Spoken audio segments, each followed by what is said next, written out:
வீரா சீரியலுடைய இன்னைக்கு எபிசோடுக்கான ப்ரொமோ என்ன அப்படின்றத பார்க்கலாம். மாறன் கூட ஒரு நாள் கனி இருந்ததை வீரா பார்த்துட்டாங்க. அதுக்கப்புறம் சொல்லவா வேணும், எங்கள் பயங்கர கோவத்தோட ஆக்ரோஷத்தோட வீரா மாறன் கிட்ட போய் பேசுகிறாங்க.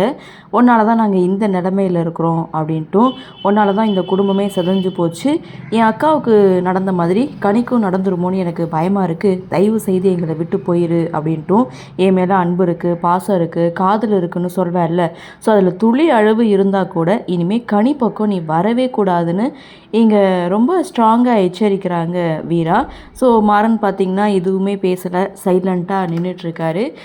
கண்டிப்பாக மாறன் ஒதுங்க மாட்டாருன்னு தான் நினைக்கிறேன். ஏன்னா வீராவுடைய உயிருக்கும் கனியுடைய உயிருக்கும் மிகப்பெரிய ஒரு ஆபத்து இருக்குது. ஸோ இந்த ஆபத்தை தடுக்கக்கூடியது மாறன் மட்டும்தான். ஸோ அதனால் மாறன் இதை விட்டு விலக மாட்டார். ஸோ இருந்தாலும் என்ன நடக்குது, என்ன மாதிரியான சுவாரஸ்யத்தோடு கதைக்கள நகர்வை கொண்டு வராங்க அப்படின்றத நாமளும் பொறுத்திருந்து பார்க்கலாம்.